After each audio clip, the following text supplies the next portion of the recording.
1절에서 6절 말씀입니다. 제가 가진 성경으로는 391쪽에 있습니다. 사사기 17장 1절에서 6절 말씀.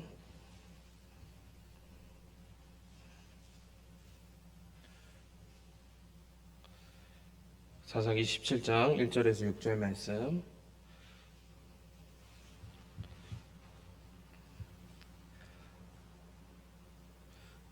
네, 다 찾으셨으면 한 절씩 교독하고 마지막 절은 합독하시도록 하겠습니다. 에브라임 산지에 미가라 이름하는 사람이 있더니 그의 어머니에게 이르되 어머니께서 은 1,100을 잃어버리셨으므로 저주하시고 내 귀에도 말씀하셨더니 보소서 그 은이 내게 있나이다. 내가 그것을 가졌나이다 하니 그의 어머니가 이르되 내 아들이 여호와께 복받기를 원하노라 하니라. 미가가 은 1,100을 그의 어머니에게도 도로 주매 그의 어머니가 이르되 내가 내 아들을 위하여 한 신상을 새기며 한 신상을 부어 만들기 위해 내 손에서 이 은을 여호와께 거룩히 드리노라. 그러므로 내가 이제 이 은을 내게 도로 주리라. 미가가 그 은을 그의 어머니에게 도로 주었으므로 어머니가 그 은 200을 가져다가 은장식에게 주어 한 신상을 새기고 한 신상을 부어 만들었더니 그 신상이 미가의 집에 있더라. 그 사람 미가에게 신당이 있으므로 그가 에봇과 드라빔을 만들고 한 아들을 세워 그의 제사장으로 삼았더라. 그때에는 이스라엘에 왕이 없었으므로 사람마다 자기 소견대로 행하였더라. 아멘. 네, 오늘은 나쁜 어머니와 이상한 아들이라는 주제로 나눠보고자 합니다. 사람은 하나님의 형상을 따라서 창조되었습니다. 사람이 하나님의 형상을 따라 만들어졌다라는 것은 사람들이 하나님을 닮았다라는 것입니다. 자녀들도 부모를 닮습니다. 외형적으로만 닮는 것이 아니라 성품도 닮습니다. 또 습관 또한도 닮습니다. 그리고 신앙도 닮습니다. 그래서 부모는 자녀들을 위해서라도 좋은 신앙, 아름다운 신앙의 본을 보여줘야만 합니다. 성경은 신앙교육과 더불어 보여줄 것을 자주 강조합니다. 요한복음 13장 15절 말씀에 보면 내가 너희에게 행한 것 같이 너희도 행하게 하려 하여 본을 보였노라 라고 말씀합니다. 그런데 본문에는 그리 아름답지 못한 신앙, 나쁜 신앙의 본을 보이고 있는 어머니와 또 그런 어머니의 신앙을 본받고 있는 아들이 나옵니다. 그 내용을 보면 미가라 하는 사람이 등장하는데 그는 어머니의 돈을 훔쳤다가 다시 어머니에게 돌려줍니다. 미가의 어머니는 그 돈을 가지고 한 신상을 부어 만들어 놓고 또 한 아들을 제사장으로 삼아 그것을 섬기고 있습니다. 오늘 본문을 통해 신앙교육이 얼마나 중요한가를 살펴보도록 하겠습니다. 첫째로 재물을 탐하는 자들이었습니다. 1절 말씀을 보면 에브라임 산지에 미가라 이름하는 사람이 있었습니다. 그는 어머니의 돈을 훔쳤습니다. 그런데 미가가 2절 말씀에 보니까 그의 어머니에게 이르되 어머니께서 은 1,100을 잃어버리셨으므로 저주하시고 내 귀에도 말씀하셨더니 보소서 그 은이 내게 있나이다. 내가 그것을 가졌나이다. 라고 이렇게 하자 그의 어머니가 이르되 내 아들이 여호와께 복받기를 원하노라 하니라 라고 답합니다. 그 어머니의 바로 그 아들이었습니다. 미가의 어머니는 상당한 부자였고 또 재물을 탐하는 여자였습니다. 재물을 탐하는 어머니의 삶을 이 재물을 탐하여서 또 어머니의 돈까지 훔쳐내는 바로 자식을 만들었습니다. 이 여인이 이렇게 많은 은을 집에 쌓아두었던 것을 보면 그녀가 얼마나 돈을 사랑하였는지를 알 수가 있습니다. 물론 그것 자체가 죄가 되는 것은 아닙니다. 누구나 재물을 비축할 수는 있습니다. 그가 무력의 눈이 어두운 사람이 아니었다라고 하면 또 재물을 잃었을 때 하나님께 무릎을 꿇고 또 자신을 돌아보았을 것입니다. 그러나 그는 물질을 잃었다는 사실에 분노하여서 바로 이 도둑에게 저주를 하였습니다. 그런데 그 도둑은 바로 자기 아들 미가였습니다. 그녀가 내린 저주의 내용이 얼마나 무서운 내용인지 이 아들 미가는 저주받을 것이 두려워서 그만 어머니에게 모든 사실을 고백하고 바로 은 1,100을 고스란히 돌려주었습니다. 또 아들 미가가 돈을 훔친 것을 보면 그 또한 하나님을 두려워하지 아니하고 자식된 도리를 버리면서까지 돈을 탐내는 자며 또 돈을 사랑하는 자임이 틀림이 없습니다. 결국 그 어머니와 아들은 합심하여서 우상을 만들어 섬기게 되는데 이것은 그들의 마음속에 가득 찬 탐욕으로 인한 결과입니다. 그래서 주님은 누가복음 16장 13절 말씀에 보면 집 하인이 두 주인을 섬길 수 없나니 혹 이를 미워하고 저를 사랑하거나 혹 이를 중히 여기고 저를 경히 여길 것임이니라. 너희는 하나님과 재물을 겸하여 섬길 수 없느니라 라고 말씀하십니다. 한 사람이 두 주인을 섬길 수 없기에 바로 돈을 사랑하는 자는 믿음에서 떠날 수밖에 없음을 바로 우리는 말씀을 통해서 잘 이해할 수가 있습니다.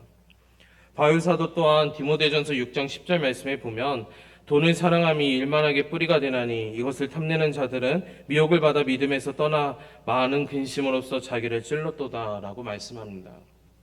사랑하는 성도 여러분, 돈이 아니라 재물이 아니라 오직 하나님만을 섬기시는 저와 여러분들이 되시기를 주님의 이름으로 축원합니다. 둘째로 영적으로 타락한 자들이었습니다. 미가의 어머니는 결국 아들을 저주함으로 아들로부터 돈을 돌려받습니다. 그리고 아들에게 저주가 임할 것을 두려워하여서 아들을 위해서 우상 숭배를 만들게 됩니다. 우리 본문 3절 4절 말씀 다 같이 한번 다시 읽어보도록 하겠습니다. 시작요. 미가가 은 1,100을 그의 어머니에게 도로 주매 그의 어머니가 이르되 내가 내 아들을 위하여 한 신상을 새기며 한 신상을 부어 만들기 위해 내 손에서 이 은을 여호와께 거룩히 드리노라. 그러므로 내가 이제 이 은을 내게 도로 주리라. 미가가 그 은을 그의 어머니에게 도로 주었으므로 어머니가 그 은 200을 가져다 은장 새기게 주어 한 신상을 새기고 한 신상을 부어 만들었더니 그 신상이 미가의 집에 있더라. 아멘. 무서운 일입니다. 돈 때문에 아들을 저주한 것입니다. 과연 돈을 일만하게 뿌림을 입증하는 장면입니다. 미가는 어머니의 돈을 되찾았습니다. 그래서 그녀는 그 저주의 대상이 바로 아들에게 있을 화를 취소하고자 노력했습니다. 2절 말씀에 보면 내 아들이 여호와께 복받기를 원하노라 하니라 라는 말을 합니다. 자신의 아들 미가가 여호와께 저주를 받지 않고 그 저주가 무효화되기를 바로 원한다는 것이었습니다. 그래서 그는 그것을 위해서 돈을 이용했습니다. 하나님께 돈을 바치면서 하나님께서 바로 자신이 퍼부은 저주를 무효화시켜 주실 것을 바로 믿고 있습니다. 그래서 그녀는 3절 말씀에 보면 내 손에서 이 은을 여호와께 거룩히 드리노라 라고 말씀하고 있는 것입니다. 그녀의 모습은 사악한 인간의 삶을 대변해 줍니다.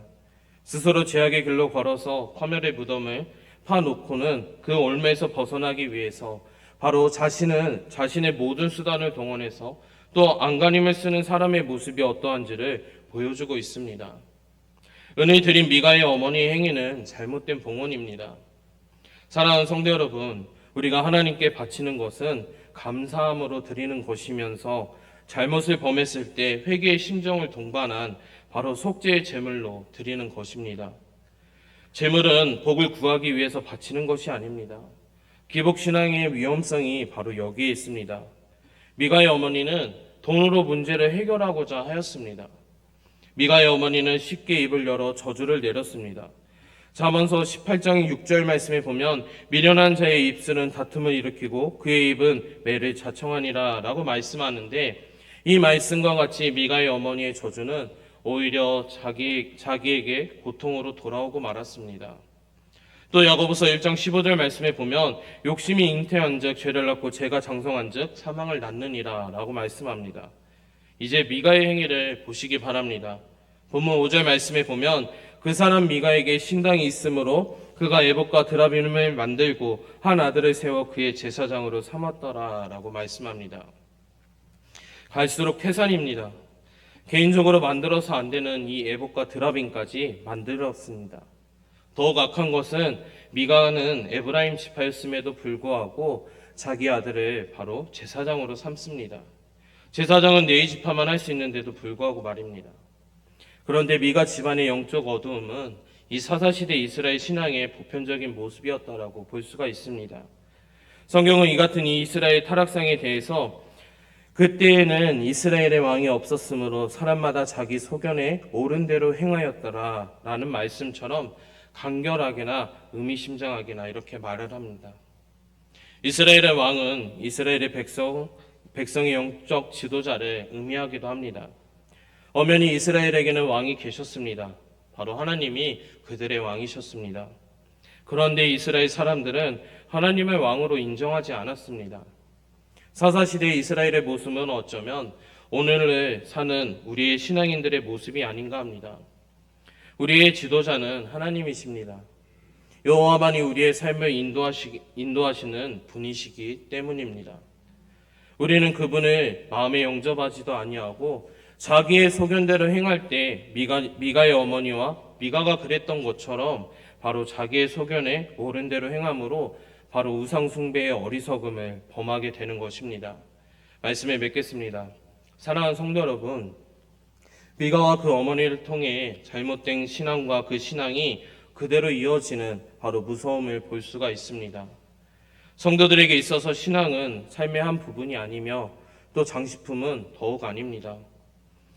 신앙은 우리의 생명 그 자체입니다.